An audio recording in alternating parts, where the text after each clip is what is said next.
Good morning Srishti, good morning. हाँ जी, good morning sir. Good morning good बेटा। Morning sir. Good morning to all. Good morning Nagita, Priya, Muskan. अच्छा, दो प्रिया है हमारे पास, ठीक है बेटा। और कौन कौन आ गया है? बच्चियां तो आ गई हैं सब, है ना। लड़के तो वैसे ही लेट आते हैं हमारे यहाँ पे। चलिए, कोई बात नहीं, हम आगे स्टार्ट करते हैं अपने टॉपिक को। आज हमने बिजनेस स्टडीज में सेकेंड चैप्टर स्टार्ट करना था। जैसा कि आपने कहा था थोड़ा फास्ट चलना है, मैं कोशिश करूंगा, ठीक है, कि हम फास्ट चल पाए। आइए, मैं आपके सामने स्क्रीन शेयर कर देता हूँ। एक मिनट मुझे दीजिए।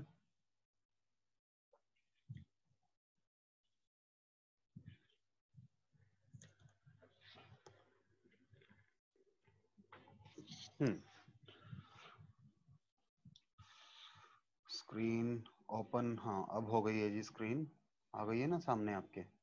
चलिए, तो ये हमारा सेकंड चैप्टर है, प्रिंसिपल्स ऑफ मैनेजमेंट, राइट। आइए जी, यहाँ इसे स्टार्ट करें हम और इसको ड्रैग कर कर कहीं और ले जाएं। सॉरी। हाँ, अब स्क्रीन आपके सामने है ना चैप्टर की स्लाइड? Yes sir. ठीक है, तो आइए सबसे पहले हम बात करें प्रिंसिपल्स ऑफ मैनेजमेंट की। देखिए, हमने फर्स्ट चैप्टर में आपके साथ अंडरस्टैंड किया था, समझा था कि प्रिंसिपल्स ऑफ मैनेज यानी जो मैनेजमेंट है हमारा, उसका नेचर क्या है, उसका सिग्निफिकेंस क्या है। और कहीं ना कहीं हमने प्रिंसिपल्स ऑफ मैनेजमेंट के बारे में बात की थी, जब हमने कहा था मैनेजमेंट एज ए साइंस, हमने बात की थी। तो यहाँ पर हमने कहा था जो मैनेजमेंट के अंदर जो प्रिंसिपल्स हैं, ठीक है ना, उनके बारे में डिस्कशन हुआ था। ठीक है, तो सबसे पहले मैनेजमेंट के प्रिंसिपल्स का मीनिंग दिया हुआ है हमें यहाँ पर, कि इनका मीनिंग क्या है, मतलब क्या है। ठीक है, आइए देखें। प्रिंसिपल्स, मैनेजमेंट प्रिंसिपल्स की जब बात आती है, we say principles refers to a statement which reflects fundamental truth, भाई fundamental यानी basic truth about some phenomena based on cause and effect relationship। तो ये डेफिनेशन जो है आपकी साइंस से रिलेट करती है, क्योंकि प्रिंसिपल्स जब हम रिलेट करते हैं, दो हम कहते हैं कि हमारे मैनेजमेंट के प्रिंसिपल एग्जैक्ट साइंस तो नहीं है, बट इनएग्जैक्ट है, क्योंकि ह्यूमन बिहेवियर इन्वॉल्व है। ठीक है, तो हमारे जो प्रिंसिपल्स हैं फंडामेंटल ट्रूथ हैं, based on some phenomena and cause and effect relationship बताते हैं कि ऐसा होगा तो उसका क्या इफेक्ट आने वाला है इस कारण से। ठीक है, नाउ मैनेजमेंट प्रिंसिपल्स की बात करें अगर हम, तो हमारे मैनेजमेंट प्रिंसिपल्स क्या कहते हैं? Management principles are general guidelines for decision making and behaviour of managers. ठीक है, तो ये जनरल गाइडलाइंस इशू करते हैं मैनेजर्स के लिए कि आपको किसी पर्टिकुलर सिचुएशन में क्या करना चाहिए, डिसीजन लेने के में हेल्प करते हैं आपकी। ठीक है, अब मैनेजमेंट प्रिंसिपल्स को प्योर साइंस के साथ आप पीछे डिस्कस कर चुके हैं पिछले चैप्टर में, अगर आपको याद हो तो। हमने कहा था मैनेजमेंट प्रिंसिपल्स हमारे और जो साइंटिफिक प्रिंसिपल्स हैं उनमें कुछ डिफरेंस है, तो ये पार्ट मैं छोड़ सकता हूं अगर कहें तो। वैसे 3 पॉइंट हैं, जैसे हमारे ये प्रिंसिपल्स क्या है, फ्लेक्सिबल है। साइंटिफिक प्रिंसिपल जो थे, प्योर साइंस वाले जो प्रिंसिपल्स थे, वो रिजिड नेचर में थे, उनमें चेंजेस नहीं आते। हमें अपने प्रिंसिपल्स को फ्लेक्सिबल रखना पड़ता है according to situation, according to the requirement. ठीक है, now management principles are applied with creativity. इन्हें अप्लाई करते समय क्रिएटिविटी यानी आर्ट्स वाली बात आ गई, क्रिएटिविटी चाहिए।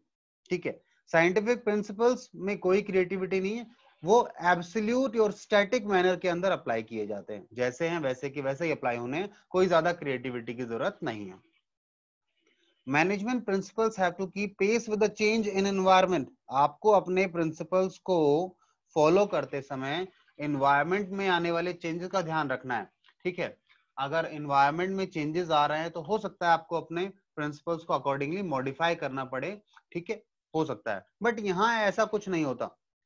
हमारे यहाँ जो एब्सोल्यूट प्रिंसिपल्स हैं, सॉरी एब्सोल्यूट साइंस प्रिंसिपल्स जो हैं, प्योर साइंस प्रिंसिपल्स हैं, वहां पे इस तरह की कोई समस्या नहीं आती। वो with the change in time उनमें कोई चेंज नहीं आता, they remain enact.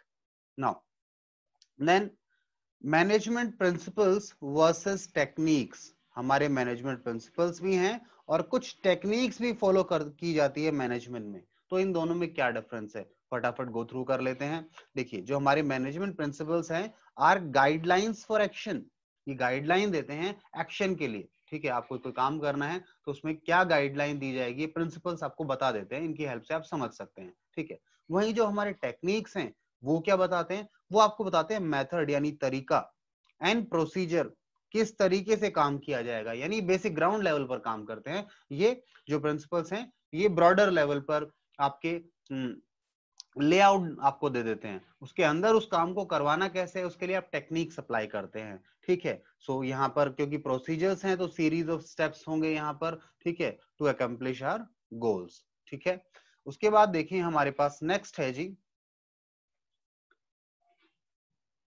Management principles are more flexible, they are not so flexible, less flexible हैं ये लोग, ठीक है। क्योंकि प्रिंसिपल्स को तो ब्रॉडर गाइडलाइन देनी होती है, तो गाइडलाइन जनरल फॉलो की जाती है, जनरल गाइडलाइंस फ्लेक्सिबल ही होती हैं, ठीक है। वही टेक्निक्स हैं, जो प्रोसीजर्स हैं, आपके मेथड्स हैं, उनमें इतनी फ्लेक्सिबिलिटी नहीं, हमने कहा ये मेथड है तो मेथड तो आपको फॉलो करना पड़ेगा, इतनी फ्लेक्सिबिलिटी नहीं मिल पाएगी आपको। Then let's move to the next thing, principles versus values, आपके मैनेजमेंट प्रिंसिपल्स वर्सेस वैल्यूज की बात करें, ठीक है। वैल्यूज क्या होते हैं हमारे, जैसे हम कहते हैं मॉरल वैल्यूज, ठीक है। तो आप कुछ बेसिक चीजों को, फंडामेंटल चीजें ध्यान रखकर, ठीक है, सही चीज को ध्यान देखते हुए अगर कंपेयर करें तो देखिए क्या है मैनेजमेंट प्रिंसिपल्स वर्सेस वैल्यूज। कहता है management principles are guidelines for managerial actions, ठीक है, whereas these are guidelines for human behaviour, क्या सही एज ए ह्यूमन बीइंग आपको क्या चीज करनी चाहिए नहीं करनी चाहिए, जैसे हम कहते हैं ना एथिकली सही है या नहीं है, तो मॉरली सही है नहीं है, those things are referred as values, ठीक है। now our principles are technical in nature sorry, जो हमारे पास मैनेजमेंट के प्रिंसिपल्स हैं वो टेक्निकल नेचर में है, ठीक है, वो टेक्निकलिटीज की बात करते हैं, और हमारे जो वैल्यूज हैं वो एथिकल इन नेचर है, ठीक है, उनके नेचर में डिफरेंस है, हम एथिक्स की बात करते हैं, सही और गलत की बात करते हैं, ठीक है, कहां पर वैल्यूज को ध्यान देते हुए, ठीक है। चलिए इसके बाद नेक्स्ट चलिए, अब ये तो इसी चीज को इन्होंने बात की हुई है कि मैनेजमेंट प्रिंसिपल्स वर्सेस वैल्यूज जो हम ऊपर डिस्कस करके आए हैं, हम प्रिंसिपल वर्सेस प्योर साइंस भी डिस्कस करके आए हैं ऊपर, और प्रिंसिपल्स वर्सेस टेक्निक भी गो थ्रू करके आए हैं, तो उसी का चार्ट है ये, इसे हम स्किप कर सकते हैं। देन कीवर्ड्स आपने ऊपर जो देखे हैं, इंपॉर्टेंट कीवर्ड्स क्या है कि हमारे मैनेजमेंट प्रिंसिपल्स क्या हैं, ये गाइडलाइंस हैं, ठीक है, हमारे मैनेजरियल एक्शंस के लिए, and these are formed by observation and experiments, ये तो हम चैप्टर 1 में भी समझ कर आए थे, ठीक है। जो हमारे प्रिंसिपल्स हैं हम ऑब्जर्वेशन से, रेगुलर मॉनिटरिंग की जाती है, ऑब्जर्व किया जाता है और एक्सपेरिमेंट्स किए जाते हैं, ठीक है, क्या ये चीज सक्सेस है या नहीं है, देन फाइनली कहीं जाकर कोई चीज स्टैब्लिश होती है एज अ प्रिंसिपल।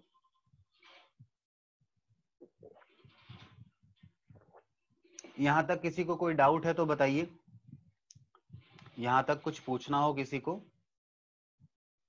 या सब no clear? Sir. Okay, no sir. ठीक है बेटा, चलते हैं फिर आगे।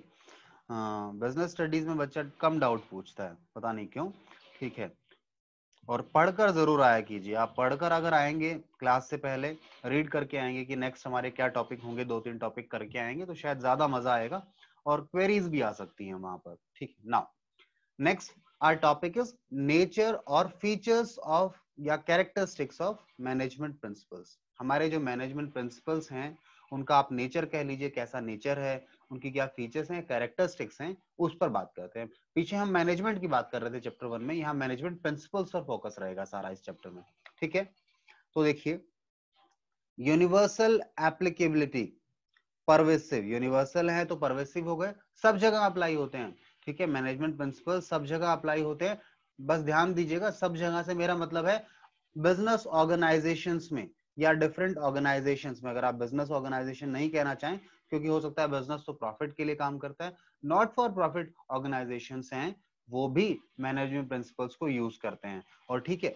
आइए जी इसके बाद चले, देन अच्छा ये तो हो ही गया, नॉन बिजनेस हो, स्मॉल हो, लार्ज हो, प्राइवेट हो, ये चीज इन्होंने दी हुई है। देन इसके बाद हम बात करें, ये एग्जांपल है, एग्जांपल आप गो थ्रू कर सकते हैं, जैसे इन्होंने कहा है, एक एग्जांपल दिया है, एक प्रिंसिपल है हमारा डिवीजन ऑफ वर्क, डिवीजन होना चाहिए वर्क का, तो कहता है division of work is applied in government offices, private companies, hospitals, schools, clubs, everywhere, हर जगह अप्लाई होता है। तो एग्जांपल देने की कोशिश की कि देखिए ये प्रिंसिपल है, हर जगह अप्लाई होता है, यूनिवर्सल एप्लीकेबिलिटी है।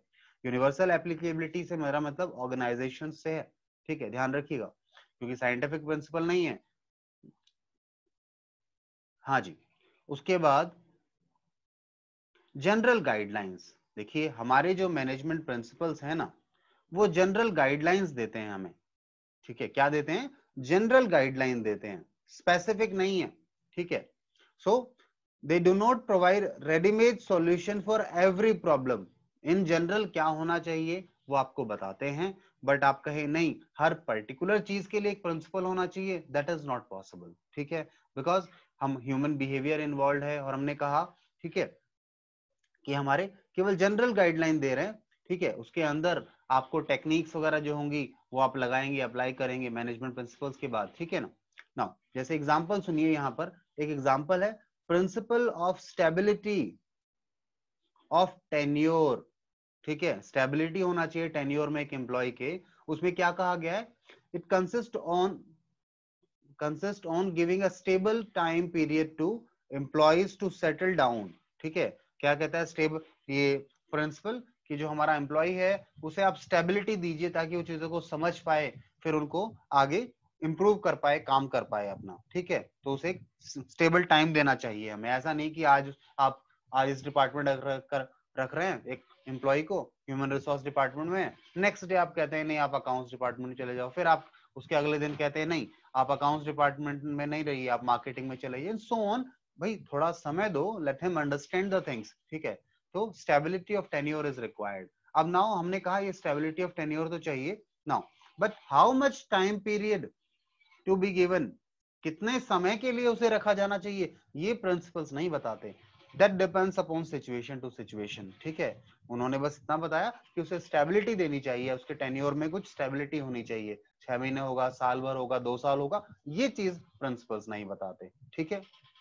Then formed by practice and experiment, हमारे जो मैनेजमेंट प्रिंसिपल्स हैं, ये इसके यहाँ पर एक स्लाइड में मिसिंग है बीच में, जरा मैं आपको दूसरी जगह से दिखा देता हूँ, ये पेज नंबर 61 है ना, एक मिनट दीजिए मुझे, मैं इसको निकालता हूँ, पेज नंबर 61।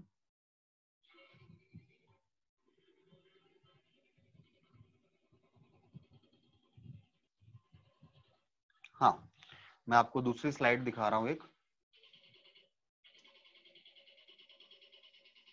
मैं स्लाइड चेंज कर देता हूँ, उस पेज में कुछ एरर था, एरर तो एक्चुअल में इस पेज में भी है, थोड़ा सा प्रिंट इसका सही नहीं है। हाँ जी, तो हमने जनरल गाइडलाइंस की बात की, देन हमने कहा फॉर्म बाय प्रैक्टिस,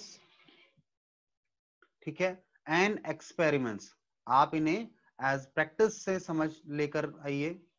एक मिनट, ये पेन थोड़ा काम नहीं कर रहा है मेरा।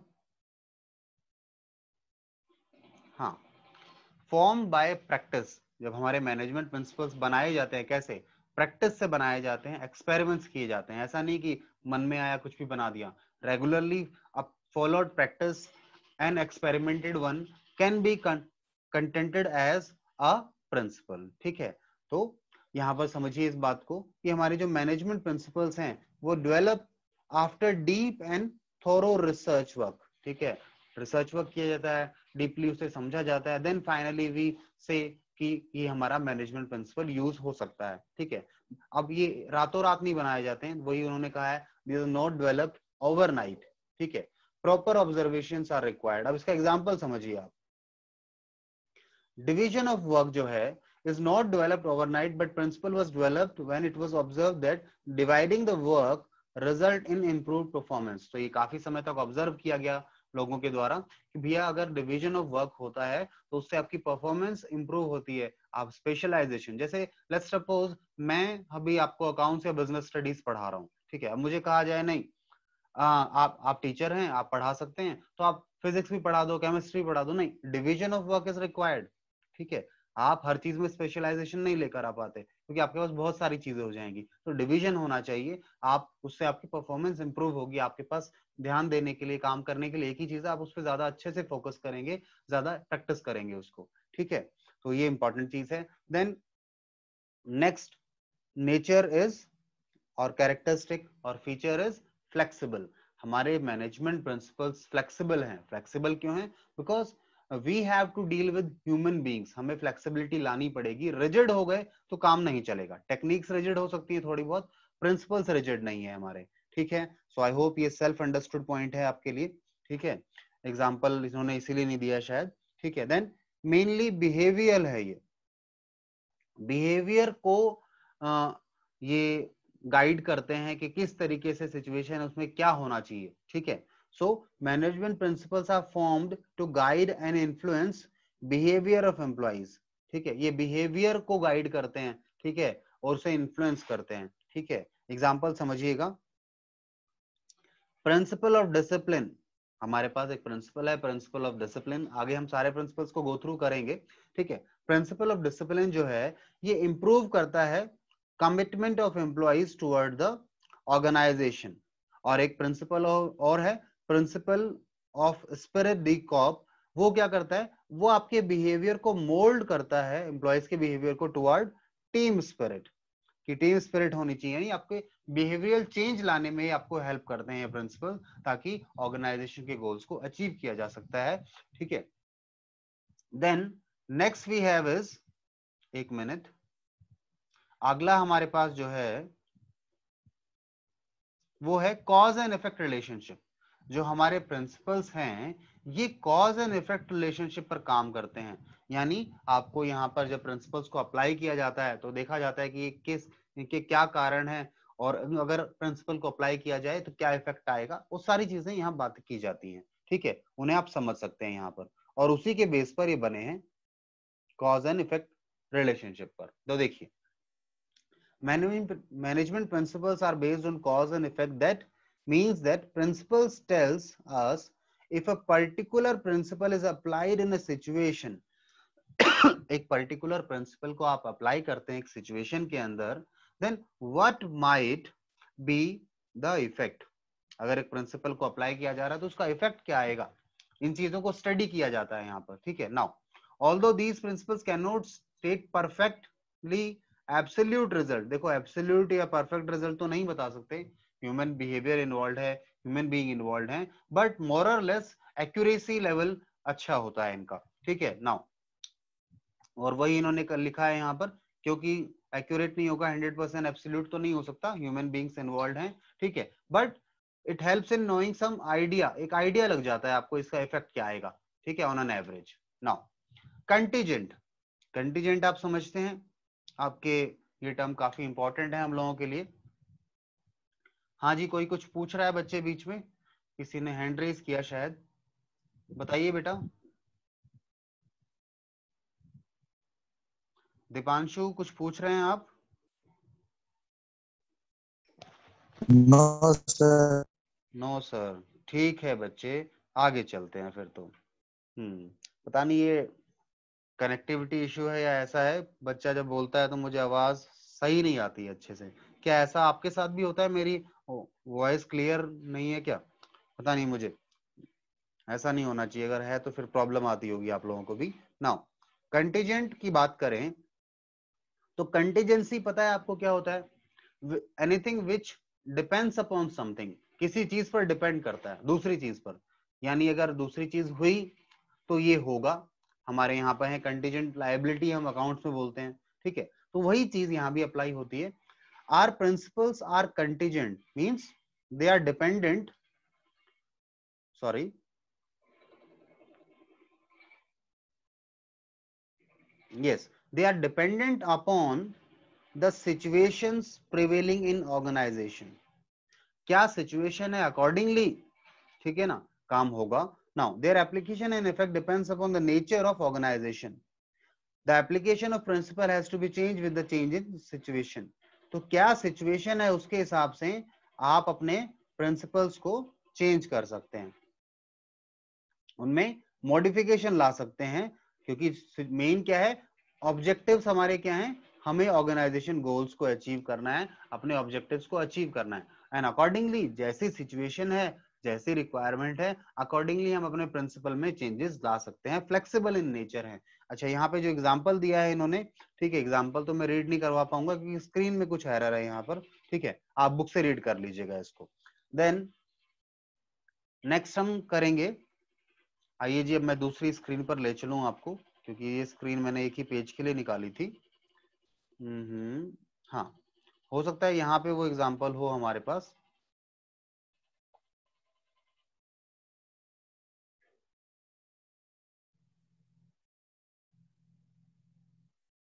हाँ, वो एग्जाम्पल तो नहीं था, लास्ट था वो पॉइंट हमारा कंटीजेंसी वाला। ठीक है, अब आपके पास कीवर्ड्स हैं कैरेक्टरिस्टिक्स ऑफ प्रिंसिपल्स पर। ठीक है, हमारे जो मैनेजमेंट प्रिंसिपल्स हैं उनकी हर जो फीचर है उसके लिए आपको कीवर्ड्स दिए गए हैं। ठीक है, कंटीजेंसी का भी, कॉज एंड इफेक्ट का भी, बिहेवियरल नेचर, फ्लेक्सिबिलिटी का भी, ठीक है, एंड सो ऑन। ठीक है, तो आप ये गो थ्रू कर सकते हैं, कीवर्ड्स इंपॉर्टेंट होते हैं हम लोगों के लिए। जैसे कंटीजेंसी में इन्होंने कीवर्ड क्या दे दिया कि हमारे जो प्रिंसिपल है इनकी एप्लीकेबिलिटी जो है वेरी करती है from situation to situation, from condition to condition, from organisation to organisation. Then आपके पास एक केस स्टडी है, ये आप खुद कर लेंगे या मैं कराऊं? हाँ जी बेटा शिवानी बताइए। सर बिहेवियरल इन नेचर में मतलब उसका मीनिंग क्या होता है? बिहेवियर इन नेचर मतलब ये जो हमारे जो प्रिंसिपल्स हैं ना, वो हमारे एम्प्लॉयज के, हमारे स्टाफ के बिहेवियर को चेंज करने में हेल्प करते हैं। बिहेवियर है, वो बिहेवियर पर काम करते हैं।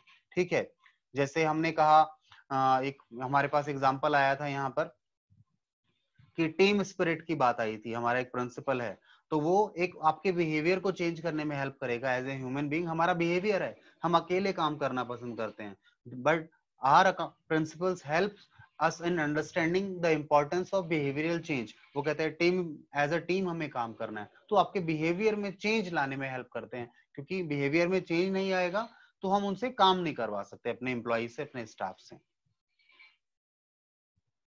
बताइए कुछ समझ में आया? जैसे यहाँ देखिए, अगर कीवर्ड वाले में भी आपको मैं रीड कर रहा हूँ, तो देखिए बिहेवियरल नेचर में क्या लिखा है इसने, हम जो हमारे प्रिंसिपल्स है ना, वो मोल्ड करने में हेल्प करते हैं, मोल्ड बिहेवियर ऑफ एम्प्लॉइज। ठीक है, they mould behaviour of employees. ठीक है, principles are applied on employees to motivate them to work toward achievement. तो मेन तो बात ये है कि they are behavioural in nature, means they help in moulding और changing the behaviour of employees. ठीक है बेटा, कुछ क्लियरिटी आई यहाँ पर? Yes sir. चलिए ठीक है, अब आगे चल सकते हैं इससे हम लोग। तो नेक्स्ट आगे करें। अच्छा, ये केस स्टडी है, ये आप खुद करेंगे या मैं करवाऊं, मुझे बताइए।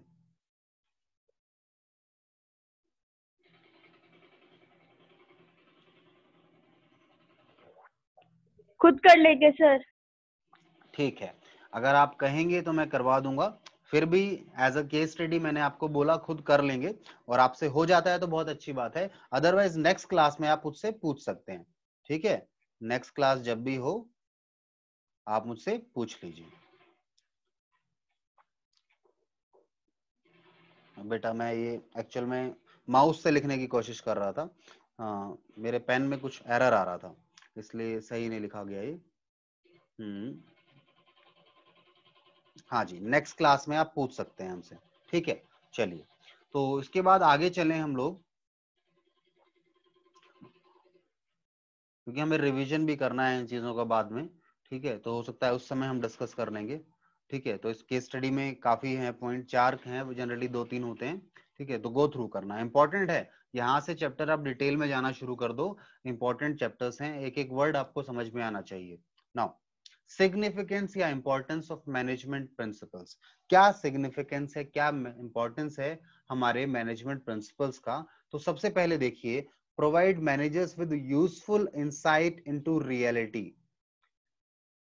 जो एक्चुअलिटी है, रियलिटी है, उसमें पहुंचने, वहां तक पहुंचने के लिए एक इंसाइट, जैसे कहते हैं ना, एक ओवरव्यू दे देते हैं आपको, एक गाइडलाइन दे देते हैं हमारे मैनेजमेंट प्रिंसिपल्स। ठीक है, so they act as a guideline for the managers कि किस सिचुएशन में क्या करना है। तो ये इंपॉर्टेंस है हमारे मैनेजमेंट प्रिंसिपल्स का।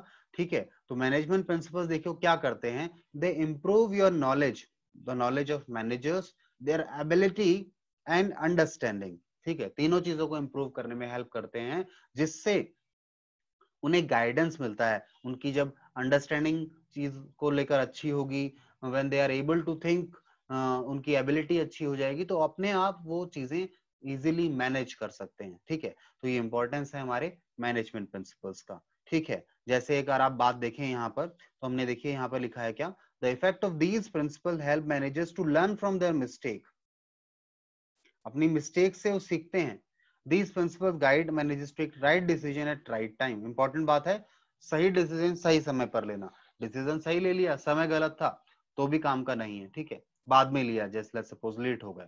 Now optimum utilisation of resources, हमारे मैनेजमेंट प्रिंसिपल्स फोकस करते हैं कि रिसोर्सेज का वेस्टेज नहीं होना चाहिए। ठीक है, तो इंपॉर्टेंट रोल प्ले करते हैं आपके ऑप्टिमम यूटिलाइजेशन में। ठीक है भाई, ऑप्टिमम यूटिलाइजेशन होगा, रिसोर्सेज का वेस्टेज नहीं होगा, तो ऑब्वियस बात है ऑर्गेनाइजेशन अपने गोल्स को अचीव कर पाएगी, ऑर्गेनाइजेशन सरवाइव कर पाएगी। ठीक है, अब दोनों चीजें, जब हम रिसोर्सेज की बात करते हैं तो हम ह्यूमन बीइंग की भी बात कर रहे हैं कि ह्यूमन बीइंग के जो एफर्ट्स हैं वो भी वेस्ट नहीं होने चाहिए, हमारे फिजिकल रिसोर्सेज के अलावा जो हैं, ठीक है, गुड्स रॉ मटेरियल वगैरह जो है वो भी वेस्ट नहीं होना चाहिए। तो हम बात कर रहे हैं दोनों चीजों की, man and material in the organisation. ठीक है, देन हमारे पास एक एग्जाम्पल है, अगर आप इस एग्जाम्पल को देखना चाहें तो देखिए, एक एग्जाम्पल बताता है कि किस तरीके से हमारे मैनेजमेंट प्रिंसिपल्स हेल्प करते हैं to avoid wastage of resources और ऑप्टिमम यूटिलाइजेशन। तो देखिए, हमारे पास जो प्रिंसिपल हैं वो क्या हेल्प कर रहे हैं। एक प्रिंसिपल है हमारे पास जो wasteful movements and setting up of standard time to complete a task. ठीक है, प्रिंसिपल्स क्या हेल्प करते हैं कि जो भी वेस्टफुल मूवमेंट कर रहे हैं, अननेसेसरी मूवमेंट हो रही है किस चीज की, तो वेस्टेज है, टाइम वेस्ट हो रहा है, दैट्स रिसोर्सेज वेस्ट हो रही है। ठीक है, हर चीज को पूरा करने के लिए स्टैंडर्ड टाइम होना चाहिए, ये भी हमारे प्रिंसिपल्स बताते हैं। ठीक है, जब टाइम पे चीज पूरी हो जाएगी then again will be able to deliver it quickly, time बच रहा है, अल्टीमेटली रिसोर्सेज बच रही हैं आपकी। ठीक है, चलिए, ऑप्टिमम यूटिलाइजेशन हमारा जो है इंपॉर्टेंस हो गया मैनेजमेंट प्रिंसिपल्स का। देन साइंटिफिक डिसीजंस, हमारे मैनेजमेंट प्रिंसिपल्स जो हैं वो आपको लॉजिकली चीज को समझने में, उसका रेजोल्यूशन कराने में हेल्प करते हैं। ठीक है, यहाँ ऐसा नहीं होता मैनेजमेंट प्रिंसिपल्स में हम कहते हैं नहीं, मैनेजमेंट की या मैनेजर की जैसी इच्छा हो वैसा काम करा रहे, नहीं, everything should have a reason behind it, हर चीज का एक कारण होता है and that has to be understood. ठीक है, उसी चीज के लिए बात करें तो देखिए, हमारे जो मैनेजर हैं वो डेली बेसिस पर बहुत सारे डिसीजंस लेते हैं।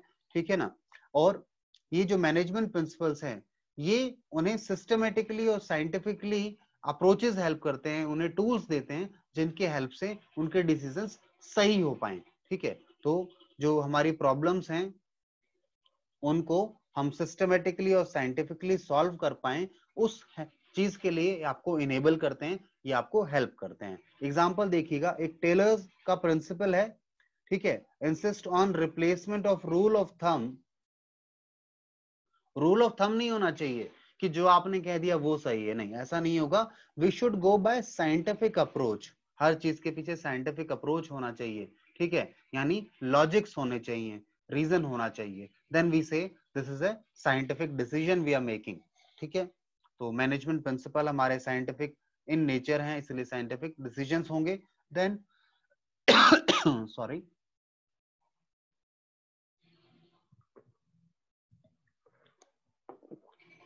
हाँ जी, then meeting changes, changing environment requirement, दो इन्वायरमेंट में जो चेंजेस आ रहे हैं उसके अकॉर्डिंगली हम अपने आप को एडजस्ट करें।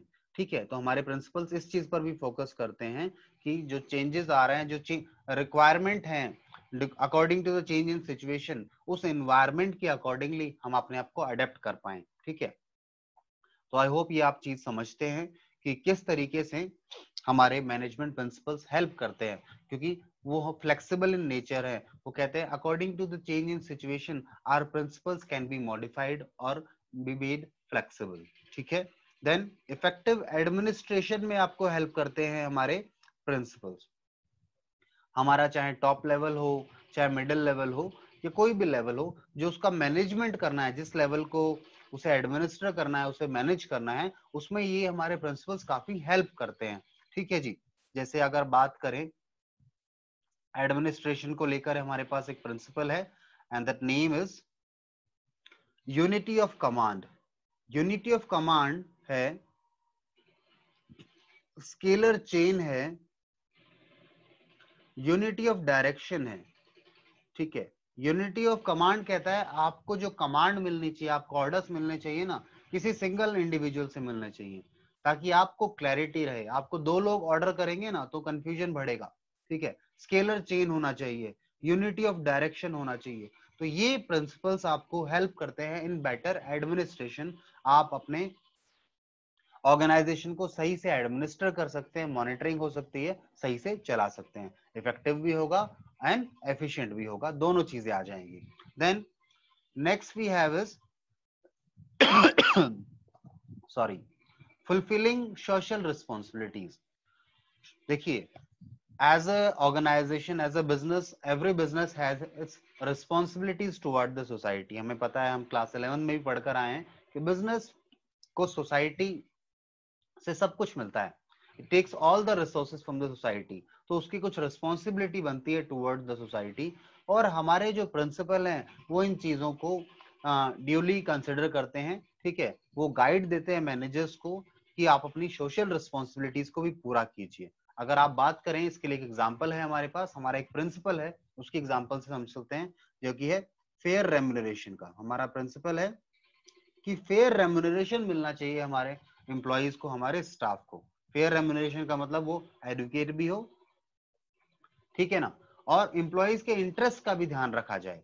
फेयर रेम्यूनरेशन में दोनों चीजें हैं, रेम्यूनरेशन भी एडुकेट मिले, पर्याप्त मिले, और उनका जो इंटरेस्ट है उनका भी ध्यान रखा जाए। ठीक है। देन नेक्स्ट हमारे पास है जी management training, education and research. Management का ट्रेनिंग जो पार्ट है, उनके एजुकेशन पार्ट है, रिसर्च पार्ट है, इस पर भी हमारे मैनेजमेंट प्रिंसिपल्स ध्यान देते हैं। ठीक है। तो ये भी एक इंपॉर्टेंट बात हो गई, इंपॉर्टेंस हो गया हमारे मैनेजमेंट प्रिंसिपल्स का, that management principles take care of your trainings, education and research as well. They keep this in mind, उन पर यहाँ ध्यान दिया जाता है इन चीजों पर। ठीक है जी। So they stress on scientific judgements and logical thinking. Scientific judgement लेने हैं, लॉजिकल थिंकिंग करनी है। ठीक है। तो इसके कारण क्या है यहाँ पर, as a result of these principles they act as a base of doing research and development in management studies. ठीक है। These principles provide organized body of knowledge to perform research work. ठीक है। हम पढ़कर आए हैं चैप्टर 1 में कि किस तरीके से हमारे जो मैनेजमेंट प्रिंसिपल्स है बनाए जाते हैं, प्रॉपर ट्रेनिंग्स होती हैं, एजुकेशन दिया जाता है, उसके रिलेशन में रिसर्च की जाती है, तब जहां कर मैनेजमेंट प्रिंसिपल्स बनते हैं। तो जो यहाँ पर हम काम करेंगे with the help of management principle, या फिर जो हमारे मैनेजर्स इन प्रिंसिपल्स की हेल्प से जो भी डिसीजन लेंगे वो रीजनेबल होंगे। ठीक है। लॉजिकल होंगे वो। ठीक है। आइए इसके बाद देखें हमारे पास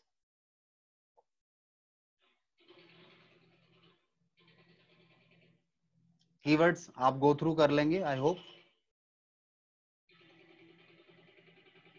देन हमारे पास प्रिंसिपल स्टार्ट होते हैं। ठीक है। हमारे पास प्रिंसिपल्स में दो प्रिंसिपल्स आपको पढ़ने, या दो लोगों ने मेजरली आपको प्रिंसिपल्स दिए हैं। एक तो फ्योल ने दिए हैं, फ्योल के प्रिंसिपल्स को हम डिस्कस करेंगे। तो पहले फ्योल का बैकग्राउंड है, एक और ही है हमारे पास टेलर के प्रिंसिपल्स हैं। दोनों फ्योल एंड टेलर के प्रिंसिपल्स ऑफ मैनेजमेंट काफी इंपॉर्टेंट है। तो वन बाय वन हमें स्टार्ट करना है। मैं इंट्रोडक्शन दे देता हूं आपको, एक बार टाइम भी देख लें हमारे पास समय कितना है, लगभग 2-2.5 मिनट हैं। तो फ्यूल का इंट्रोडक्शन कर लेते हैं, और यहां तक कुछ पूछना है तो आप मुझे बताइए। अच्छा, आज तो हम थोड़ा तेज चल रहे थे आई बिलीव। ठीक है, क्योंकि आपने ये चैप्टर एक बार किया हुआ है, तो आपने कहा था मुझे स्पीड अप करने के लिए, तो मैं जस्ट ओवरव्यू ही दे रहा हूँ, ज्यादा डिटेल में नहीं जा रहा हूँ। बताइए, यहाँ तक कोई डाउट हो, किसी बच्चे को कुछ पूछना हो तो मुझे बता सकता है। No sir. पक्का? चलिए ठीक है। तो आगे चलें हम यहाँ पर। हम सबसे पहले फ्योल के बारे में बात कर लेते हैं। हेनरी फ्योल हैं ये, जिन्होंने प्रिंसिपल्स दिए हैं मैनेजमेंट के, और काफी इंपॉर्टेंट प्रिंसिपल्स हैं, ठीक है, वर्ल्ड वाइड इन्हें फॉलो किया जाता है। तो आइए समझें कौन है हेनरी फ्योल और इनका क्या रोल रहा है।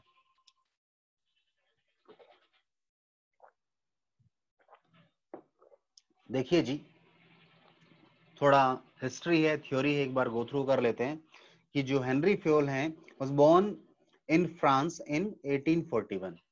अब उनके पास जो हेनरी फ्योल हैं, इनका आपको डेट ऑफ बर्थ पता लग गया, डेट ऑफ बर्थ तो नहीं, ईयर पता लग गया। नाउ आगे देखिए, इनके पास एक डिग्री थी माइनिंग इंजीनियरिंग, ये इंजीनियर थे by profession, and started working as a engineer in coal mine, और इन्होंने एक कोल माइन कंपनी में एज ए इंजीनियर अपना जॉब स्टार्ट किया इन 1888, ठीक है, लगभग कितना कह सकते हैं आप, 40 और 48 साल हो गए होंगे ना, 47-48 ईयर्स अप्रोक्स, ठीक है। He promoted as a managing director of the company, यानी जिस कंपनी में इन्होंने काम स्टार्ट किया, ठीक है, अब उन्हें प्रमोट किया गया as a managing director in लगभग 48 ईयर्स, 45-47 ईयर्स के बाद, ठीक है ना। Now at that time company was in a situation of insolvency. उस समय जब इन्हें अपॉइंट किया गया तो कंपनी जो थी ना, वो कोल माइन कंपनी, वो इंसॉल्वेंसी की स्टेज पर थी, यानी कंपनी का दिवालिया घोषित होना ही वाला था या होने की सिचुएशन में था। कंपनी डूब चुकी थी, उसके पास फंड्स वगैरह नहीं होंगे, ठीक है,